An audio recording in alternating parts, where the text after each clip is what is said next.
Hello there, I'm Frank Stritter. I'm a retired faculty member from the University of North Carolina at Chapel Hill and a U.S. Army veteran. Since retiring, I've had a lot of fun both researching and presenting topics about people in our military history. Today, I've got a story for you that I think you'll enjoy.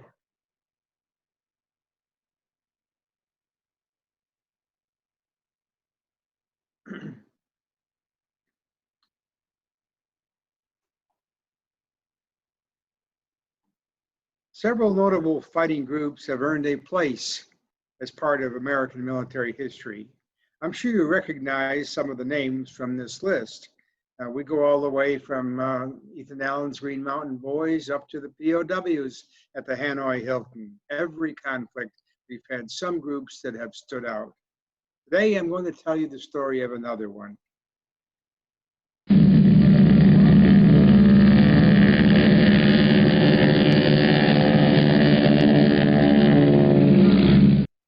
The Flying Tigers that flew during the early days of World War II, and their leader, General Claire Lee Chenault.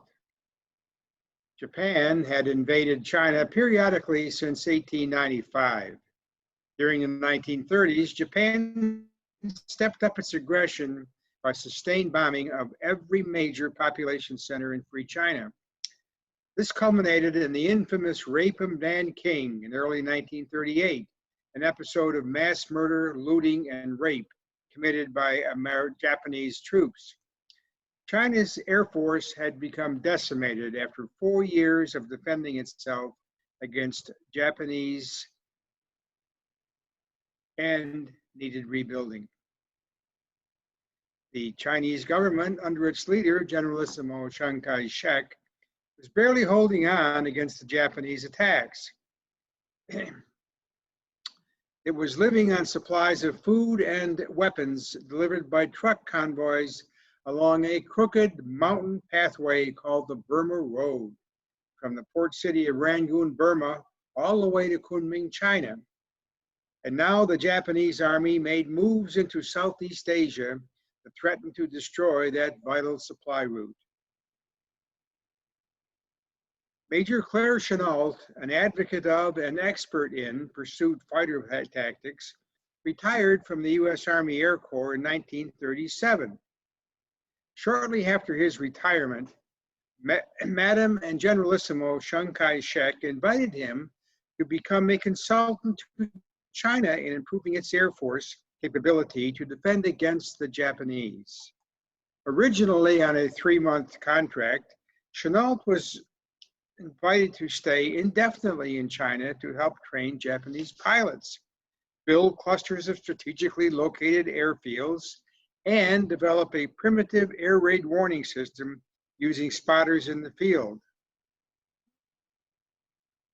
In late 1940, Chiang Kai-shek sent Chenault to the U.S. to request American planes and pilots from the American militaries to augment the Chinese Air Force.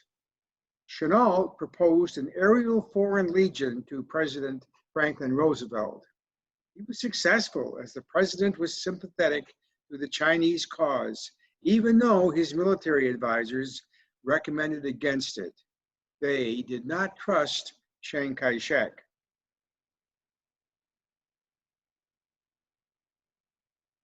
The Chinese were then able to purchase 99 Curtiss P-40 Tomahawk fighters from the U.S. And in April 1941, Roosevelt secretly authorized allowing volunteer pilots and ground crew from the Army Air Corps and the Navy and Marine Corps a leave of absence of up to 1 year to sign a contract calling for 1 year's employment with the Chinese Air Force. Their primary mission was the defense of the Burma Road. The duty would be hazardous and there would be casualties. No official document allowing it was ever published, however, as the U.S. did not want Japan to know that it was involved in the war. Those recruited were offered a salary of $600 per month, twice what they were making in the U.S. military, and a $500 bonus payment to each pilot for every Japanese plane he shot down. Chenault then recruited a group of 97 pilots and 185 ground personnel. All were recruited, might be regarded as soldiers of fortune or mercenaries, but in their minds, they were simply adventurers who had a strong thirst for faraway places. The group then quietly traveled to China by ship, posing as artists, teachers, and missionaries. Chenault designated them as the American Volunteer Group, or AVG as we will call them, and they became known as the Flying Tigers. They began arriving in Rangoon, Burma in September 1941, where Chenault developed his own version of a mercenary air force. Chenault borrowed facilities from British RAF at Taungoo, just outside of Rangoon, Burma, to train his recruits. They described the training as Chenault's kindergarten, but he, Chenault, was very proud of it. The AVG was far from being a spit and polish outfit. Military formalities were dispensed with and discipline was lax. The pilots often wore high-heeled cowboy boots, caroused with native girls in smoky Rangoon bars, and composed bawdy ballads. All that mattered was destroying as many Japanese planes as possible. The Hawks they flew had a distinctive shark's mouth painted on the nose. They were armed with two 50 caliber machine guns in the nose and four 30 caliber machine guns in the wings, in addition to 700 pounds of bombs. The pilots flew sorties nearly every day, with no replacements and few spare parts for the planes. Chenault named his AVG the first AVG group, as two more groups were planned, but they never materialized. He organized them into three squadrons, the first known as the Adam and Eves, the second as the Panda Bears, and the third as Hell's Angels. Each of the squadrons operated with 33 planes and pilots, less than half the number of a typical squadron. Chenault's plan was to train the pilots in Burma until they were combat ready, then move them to Kunming, China, as a single unit to defend the critical Chinese supply routes. But in December, the Japanese launched an attack through French Indochina toward Burma and these supply routes. Now you can see from this map, on the left-hand side is a photograph of the Burma Road. And you can see what we mean by a treacherous mountainous road. Drivers did not appreciate the challenges they met on that road. And on the right, you can see a map. The thick black line in the middle is the Burma Road. And you can see the supplies come in at Rangoon on the ocean on the bottom left-hand side, are transported by rail up to the thick black line in Lashio, and then by truck over to Kunming, China. And quite a challenge.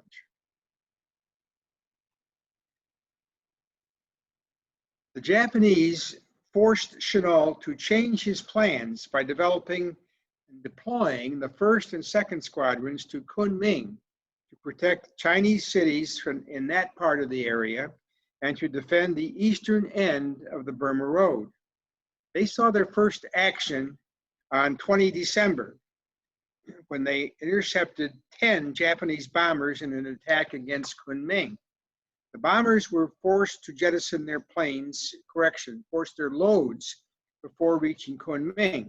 The Tiger pilots reported that 3 of the bombers were shot down and a 4th was damaged so severely that it crashed before returning to its base. Later, Chinese intelligence intercepted Japanese communications indicating that only 1 of the 10 bombers had returned to base. So the Tigers had actually destroyed 9 of them. Chenault sent the 3rd squadron to Rangoon to help defend that city and to protect the western end of the Burma Road. The 3rd saw its first action on 23 December against several twin-engine Japanese bombers and fighters with their 14 P-40s, and in 2 encounters shot down a total of 13 bombers and fighters, damaged several more with a loss of only 5 P-40s and 2 pilots. That was just the beginning. Despite these successes, the Tiger pilots realized that their Tomahawk fighters had difficulty maneuvering against the speedy Japanese Zero fighters and Kate bombers in a single plane combat. Chenault told his men, never, never in a P-40 try to outmaneuver and perform aerobatics with a Jap Zero fighter or Kate bomber. Such tactics, take it from me, are strictly non-habit forming. In other words, don't do it.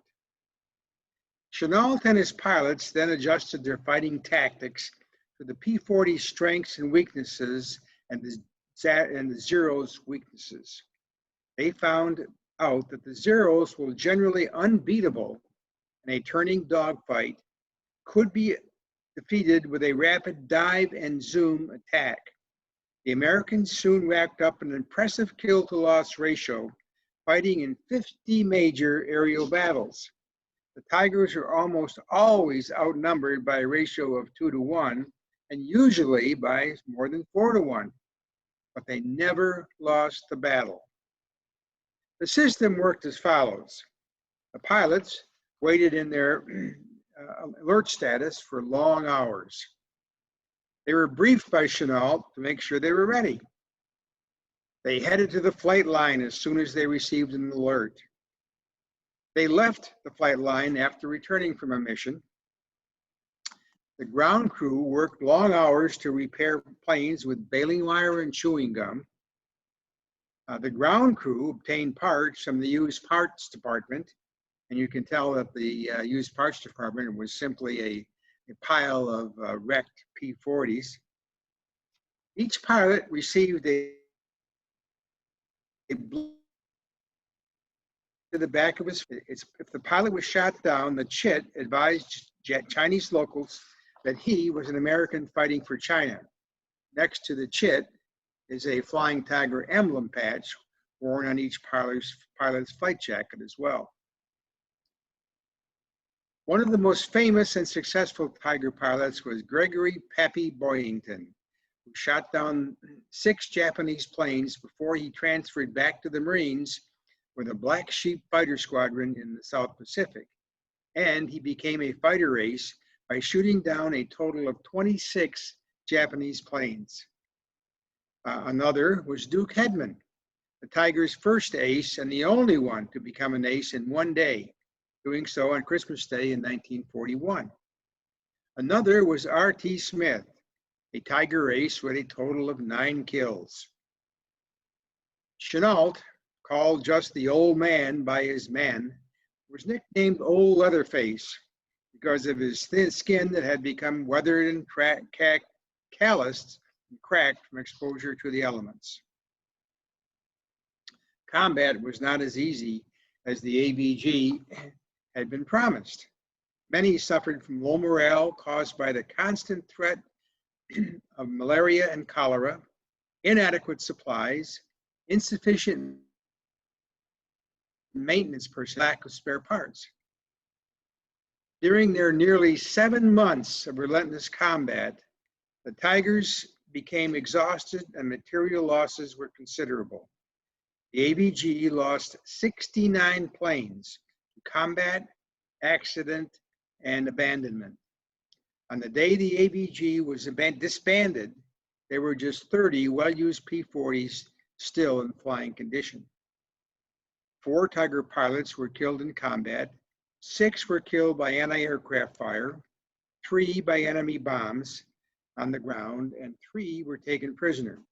10 more died because of flying accidents, totaling 26 deaths. Additionally, 2 ground crew chiefs were killed during bombing raids. During the same period, however, Tiger men and machines shot down 299 confirmed enemy planes, with 153 more listed as probable only because there had been no witness of the shoot-down. Japan lost 1,500 pilots, bombardiers, navigators, and gunners in air combat. Tigers also destroyed 573 bridges, 1,500 riverboats, and innumerable road vehicles, and killed thousands of Japanese soldiers. No other fighting unit had ever, or probably would likely in the future, inflict so much damage on an enemy force with so little equipment in such a short period of time.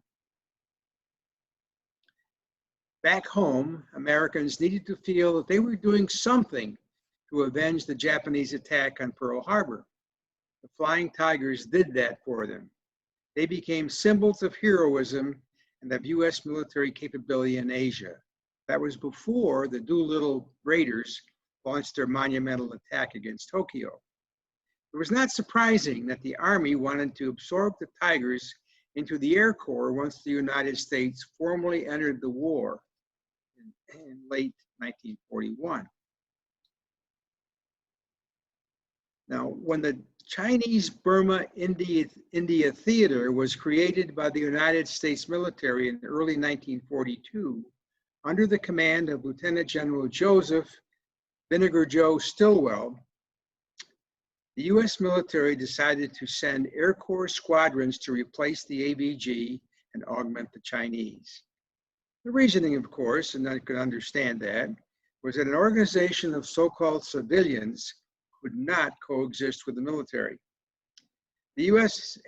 had neither the manpower nor the equipment available to take over the efforts of the AVG immediately, so it was decided that the AVG would continue to fly until the summer of 1942, at which time the Air Corps would take over. Chenault was called to Chongqing, China in March 1942 for a conference to decide the fate of the AVG. Present at the conference were Chiang Kai-shek, his wife, Madam Chiang, General Joseph Stilwell, and Colonel Bassell. Now, Colonel Bassell was the U.S. military's choice to command the Air Corps' proposed combat presence in China. Chenault vigorously opposed the Army's proposal to induct the AVG into the Air Corps. He believed that turning his group into a regulation military unit would mean that it would lose its effectiveness. Chenault also believed that he personally would be forced into the sidelines and then sent back to the U.S. to sit out the war. Now, General Stilwell and Colonel Bassell made it quite clear to both Chenault and Chiang, however, that unless the AVG was merged into the Air Corps, its supplies would be terminated. Their message was clear: no freestanding unit. With no mission, the AVG now began to wind down. Chenault was told that he would be recalled to active duty in the Air Corps in April 1942, and the remaining AVG members asked to join the Air Corps with suitable rank as well. Chenault agreed to return to active duty, but he made it clear that his men would have to speak for themselves. The Flying Tigers had developed their own significant chapter in American history. They were praised by many, including practically every American citizen who knew about them. Their name would also live on in the hearts of every Chinese citizen for many years. The end of the AVG Flying Tigers came at midnight on 4 July 1942. Bassell, who had been promoted to general and given command of 10th Air Force flying out of India, threatened the members of the AVG that if they did not transfer to the Army's new China Air Task Force, they would be drafted into the Army as privates. This, of course, alienated members of the AVG, and only 5 pilots and 32 of the ground crew could be persuaded to transfer to the Air Corps. Some resigned, some transferred back to their original military services, and others just wanted to go home. Approximately 85% of all AVG veterans did, however, eventually return to active duty with one of the U.S. Armed Forces. Few, however, wanted the Army and its brand new China Air Task Force, which we will just call the CATF. They were all then informed by the Army that they would not receive military status for the 7 months that they had spent in the AVG fighting the Japanese. The AVG were officially integrated into the 23rd Fighter Group of the China Air Task Force. The 23rd inherited the name Flying Tigers and the distinctive shark's mouth markings of its predecessors, but now it had an American insignia on its plane instead of Chinese. Chenault, now a brigadier general, was given command of the CATF. CATF was a subordinate unit of the 10th Air Force based in India under General Bassell, who was not one of Chenault's favorite people. It was designated as a combat unit consisting of the 23rd Fighter Group with their 4 squadrons made up of the 30 P-40s inherited from the AVG, which were kind of in marginal shape, 1 other attached fighter squadron, and the 11th Bomb Squadron. The main supply route to China, the Burma Road, had by this time either been destroyed or was now under control of the Japanese. To counter this, the Air Corps had developed an aerial supply route over the Himalayan mountains between India and China called the Hump. Now, if you look at this map, you can see on the right-hand side of it, China, on the left-hand side, India, and the pink area in the middle is Burma. Now, that's the area that the Japanese controlled. And just to the top side of the map, to the north, you can see the little plane flying over the Himalayas. That's the Hump. And you can see that supplies started in India, were taken by train and then plane to China. So that's what's called the Hump. The CATF, China Air Task Force, was tasked with defending air traffic over the Hump, defending Japanese transport terminals and bases, and generally providing air support for Chinese ground forces. Now, neither Chiang nor Chenault, however, liked the new organization, with the CATF reporting to the 10th Air Force in India under General Purcell, who Chenault did not like. The situation was aggravated by Chenault's habit of ignoring the normal chain of command by consulting directly with both Chiang and the White House. That, as you can guess, was not appreciated by either of Chenault's superiors, General Stilwell or General Bassell. Chiang wanted an independent Air Force assigned just to China. Chenault was tired of what he perceived to be his superiors' interference with his prerogatives. Both wanted an independent unit. Now, Chiang, who Roosevelt did not want to anger, appealed directly to Roosevelt that China must be assigned as an Air Force devoted purely to China, and that Chenault was the man to head it up. Roosevelt agreed and gave his military leaders the message they did not want to hear. 14th Air Force. President Roosevelt authorized the new 14th Air Force on 5 March 1943 that would be exactly that, an independent Air Force. Although Roosevelt did not generally interfere with his military leaders, and in this instance, he had created a wholly new numbered Air Force by presidential order. The 14th was then activated on 10 March 1943 with its headquarters in Kunming, China. At the same time, Chenault was promoted to Major General and given command of the 14th. Chenault was elated. He had his general stars, and he had an independent unit again.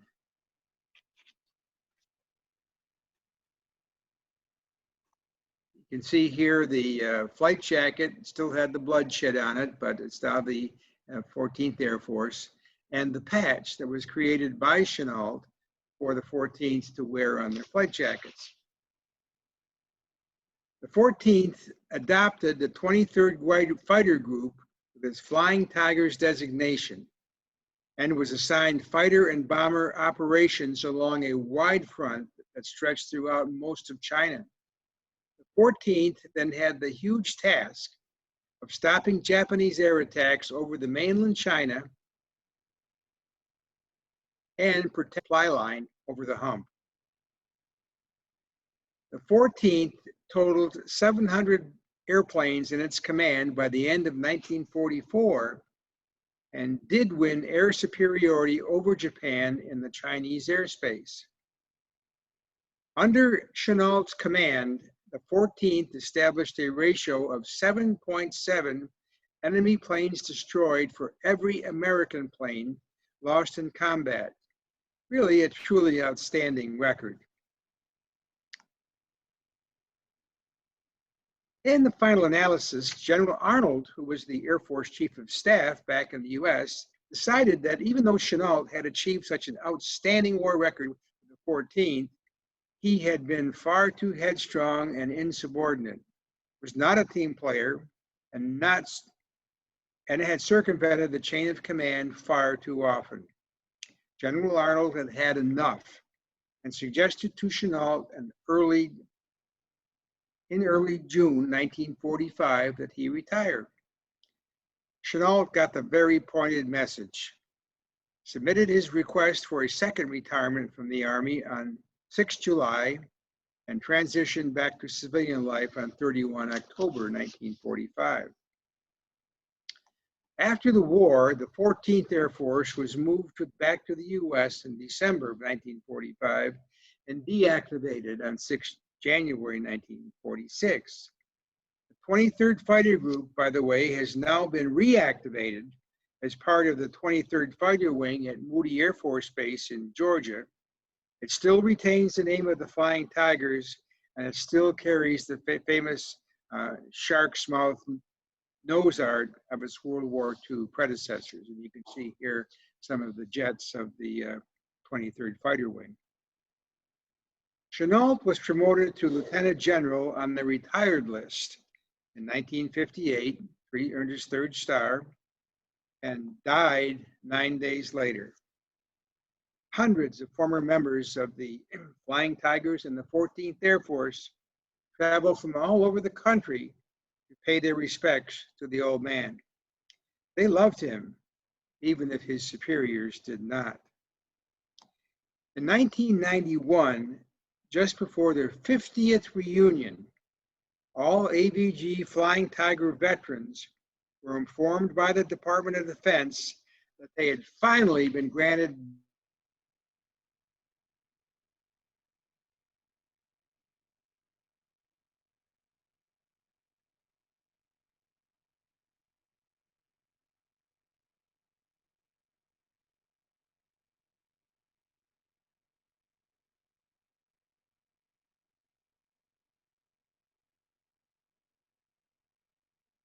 each awarded the Distinguished Flying Cross, and the ground crew and staff were each awarded the Bronze Star.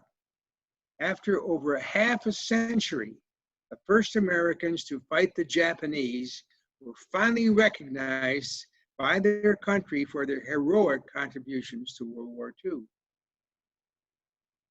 Typical of the attitudes of the Flying Tigers was Tiger pilot R.T. Smith, who, when asked by a reporter if he had regretted joining the AVG, replied, "Only on those occasions when I was being shot at." They were mercenaries, gamblers, bar brawlers, adventurers, and idealists. But most importantly, the men of the AVG Flying Tigers were warriors and patriots. Certainly one of America's military history's most outstanding units.